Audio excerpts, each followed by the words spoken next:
Farming Life in Another World. Episode 1. Hiraku Machio has a dream of his passing.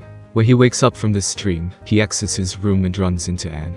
After a short chat with her, he goes to greet another character. While passing the kitchen, he hears a sound and takes a look. He speaks with another female character who wants to burn what appears to be slime. Yet Hiraku says to spare it. Rue walked up to him. They talk before Tia flies in to greet them. She then proceeds to have a chat with Rue. As Hiraku watches them chatting, they stop and look at him. Tia asks if she can help him, and he speaks about the dream he just had about his past. After mentioning it, he looks towards 3 animal-eared kids playing. People in the village are doing their work in the town, such as Sen attending the fields, Ri attending to the cattle with one of the dogs, and Rasata Samun talking with vendors. The creator god speaks with the soul of Hiraku.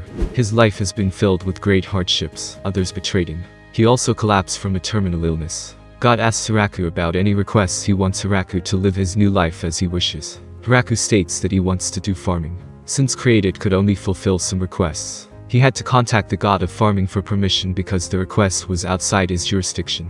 Hiraku wakes up and finds himself deep in a forest. After having shortly rejoiced in having a healthy body, he begins the process of grasping this new reality. He refers to his outfit as something a villager in a game would wear, and that he became young again. While thinking to himself, he mentions the omnipotent farming tool, causing it to take shape. Exploring the surrounding area, he tries to find a source of water.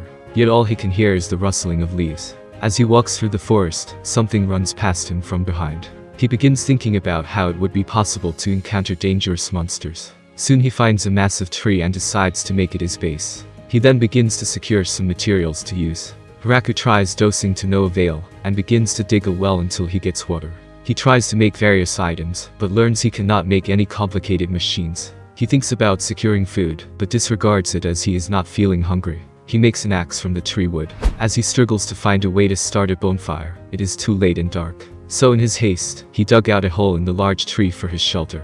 The next day he goes to look for food when a rabbit attacks him. He kills the rabbit and uses it as food. After a lot of struggle, he finally succeeds in making a hut. He meets dogs and their puppies. They start living with him. Episode 2. God decides to check on Hiraku on how he is doing as he is sorry for giving him a life fit for a sinner. After checking, he realizes he put him in a dangerous forest known as the Forest of Death, and thinks he made a mistake again. Hiraku realized that while preparing the ground for farming, he thought about any plant that plant magically starts growing. Hiraku is happy with his life and knows it is thanks to God, so he makes statues of the 2 gods to thank him. He plants some fruits. While they grow, he plays with the dogs, realizing that without them, he would feel much more lonely, as the dogs also help him find his way back to his camp. He finds a river and takes decision to create a tunnel to get water to his place. While digging, he decides to first make a toilet near the river. Hiraku figures that if he turns his tool into a wheelbarrow, he can run around with it and not get tired because of the instrument. Hiraku also expands his crop fields, adding more vegetables. He grows soybeans and wants to eat them, but does not have salt. Time passes, and the weather starts getting cold. He prepares for the winter and gathers some food and wood. A friendly giant spider shows up and makes a handkerchief for Hiraku. The spider starts living there and makes his clothes using the animal pelts Hiraku gives him. Hiraku names it Spider's Abutin. Winter starts, and Hiraku starts feeling lonely, but finally, summer comes. The small dog is growing up and making new friends. Zabuton also gives birth to more kids. There are more mouths to feed, and Hiraku decides to expand his crops again. In the forest, Hiraku sees a child girl, who is entangled in a spider web. She asks for help, and Hiraku decides to help her. As he gets close, she jumps and bites his neck and grows into a young woman. She sucks his blood to recover, and Hiraku lets her do that. She takes her to his fields, and tells her name is Ruarashi, a vampire. She tells him her story. She is working on research, and some people are trying to steal it, so she comes here to hide from them. She asks Ru to stay here, and she accepts his offer and starts living with him. The next morning, Ru turns a little younger. Hiraku wonders why, and she explains that in this appearance, he will restrain himself from touching her, and Hiraku agrees. Ru asks Hiraku to grow medicinal herbs, and he agrees. Episode 3. Ru helps Hiraku and puts lights in the toilet and other places. Zabuton rings the alarm, and when Hiraku and Ru go to see, they find another girl. Spiders and dogs capture her. She apologizes for attacking them and asks Hiraku for help. As he releases her, she uses magic to heal herself. She then notices Ru and realizes she is hiding in the forest and wants to capture her, but the dogs attack her again. Hiraku takes the girl and Ru back to his place. Rue explains she was in the same situation. The dogs are totally ruthless, and magic does not affect them because they can dodge spells. The girl wonders who Hiraku is and blushes. Rue explains that he is her husband. The girl then introduces herself as Tia, an angel.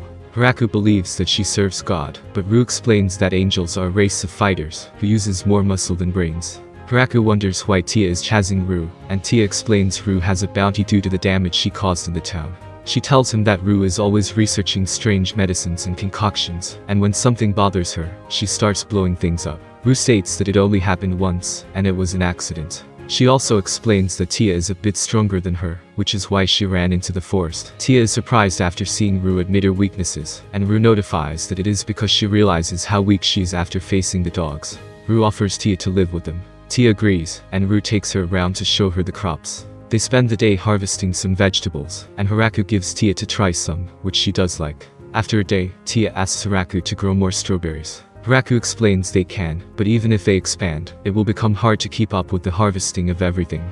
Tia realizes that they indeed can use more hands. Hiraku also notes that even if they do manage to harvest all, they may not be able to eat it all.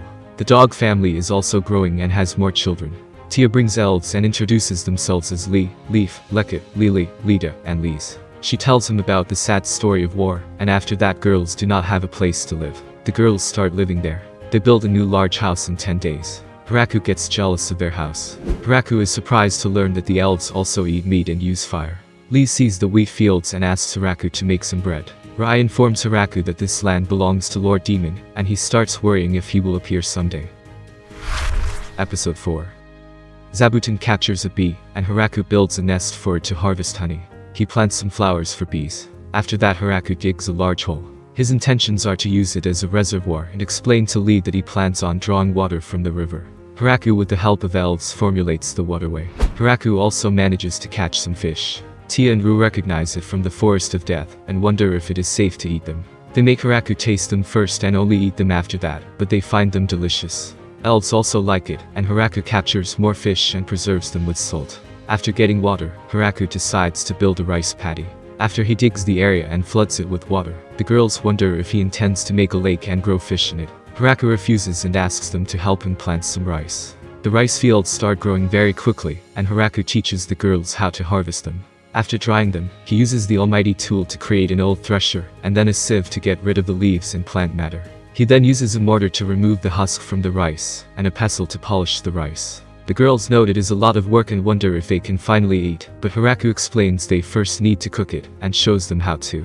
Finally, Hiraku makes the rice into rice balls and adds fish from the other day. The girls enjoyed the rice balls so much that they ate it all, and only a single rice grain was left for Hiraku. The girls can clean themselves using magic, but Hiraku cannot do that. He decides to build a bath. The girls say they can wash in the river, but Hiraku explains the shower benefits, and that they can take showers in the winter without freezing. He grows some mushrooms. In the evening, Hiraku teaches the girls how to use the bath. He hears the dogs and sees that they found 5 new elves and brought them here. Lee explains that she knows them and they lived in the same village, but they last saw each other 200 years ago. Hiraku accepts that they lived in the same place. Lee wants to start building them a house. She also states they can use the opportunity and make some improvements to Hiraku's house. Kuro explains their life story and how he met with Hiraku, who gave them food and shelter. Episode 5. Elves made Hiraku a new house. They showed him the house and his new room. He opens the room and sees a bed for 2. He closes it quickly and pretends he did not see it. The next, Hiraku decides to make a new dish, curry. Hiraku takes the girl to a section of his crops, where they see lots of unfamiliar plants, and he explains that some of them are plants that will not grow in areas with any snowfall, but he grew them with the almighty tool. He goes to collect spices for the curry. He gathers black pepper and cayenne peppers, coriander, and cilantro. Lee is helping him. Rue and Tia are busy with some research about creating a powerful protection talisman. Hiraku cooks curry but adds all that spices and makes naan. He explains how to eat naan with curry, and the girls find it delicious. Rue and Tia offer some curry to the dogs, but after smelling it, the dogs run away. As winter is coming, Hiraku prepares for it and gathers some firewood. He knows that Zabuton goes into hibernation and asks him in advance to make some extra blankets. Hiraku preserves some meat, and Rue and Tia help him. Hiraku sees girls using their magic and wishes he could also use magic. He is happy with the girls who help him a lot. Rue states that he is the amazing one, as no one has ever managed to live for that long in this forest. When winter comes, they stay inside more, and Haraku makes board games like reversi, chess, and mahjong. He explains the rules to them and starts playing. He then notices other dogs playing chess, and is surprised they understand the rules very well and play it. Rue decides to play with dogs because she believes she will win easily from dogs, but she loses. Haraku then plays mahjong with Kuro, Tia, and Lee assumes that Kuro cannot understand the rules, but he loses. The winter goes fast, and spring comes. One morning, Zabuton alerts them. Haraku then sees that something big is coming from the sky. He guesses it's a dragon, but Tia corrects him it's a wyvern. Episode 6. The wyvern attacks Haraku's group, breathing fire, but Rue and Tia use magic to defend themselves. The fire spreads into the crops, but the elves quickly put it away. He summons the almighty tool, which turns into a spear. He throws it at it and kills it. Rue tells him that it is a rare creature, and Tia explains that it is not just sent alone because it is a valuable creature. Haraku wants to eat it, and the girl thinks it will be delicious. Haraku makes 3 dishes with the wyvern meat, and all the girls enjoyed it. Rue asks Tia about blocking Haraku's spear, but Tia says that the wyvern was not able to stop it. She cannot even stop it. Rue guesses it was luck that they first met the dogs and not Haraku. At the demonic kingdom of Galgardo, Demon Lord's castle, the great generals receive a report that a wyvern is killed. Randon cannot believe it because when one gets close to their territory, they need to mobilize their entire military force. Beazle states the wyvern was attacked from the ground and killed in 2 hits. Randon fears that they will not be able to fight someone that powerful. Beazle states they are the 4 generals. They need to handle the situation before fear spreads. Randon then decides they should resign, but Beazle attempts to stop him. At Gatekeeper Dragons, Drime's lair, Dorim, a blue dragon, asks Gucci about the fight, and he confirms it. Dorim thinks about what will happen if he takes the spear attack, and Gucci guesses that it will likely pierce cleanly through him. Haraku decides to make wine. Girls harvest the grapes. Elves start singing songs when he is making alcohol. They start drinking it. Meanwhile, the god observes Haraku, and the goddess of agriculture tells him it is not as if he punished an innocent soul, and while trying to save it, he sends him to the forest of death. She is also angry that the god's statues that Haraku made appear like aged men. Spider captures another girl. She is the sister of Rue named Flora. Haraku finds out that Koru is not the dog, and it is the wolf. Flora brings her mate Anne to live here. Tia flies away and brings 3 angels, Gran Maria, Krudel, and Korn. Some lizardmen, represented by Daga and a chicken. Haraku teaches cooking to all girls. The 3 angels that Tia brought are informed to patrol the forest. Several days later, Haraku calls everyone and asks them to suggest a name for the village. Everyone suggests different names, but he does not like them. After some discussion, he named it a Great Tree Village, and everyone starts calling Haraku their mayor. They celebrated by drinking wine that Haraku made.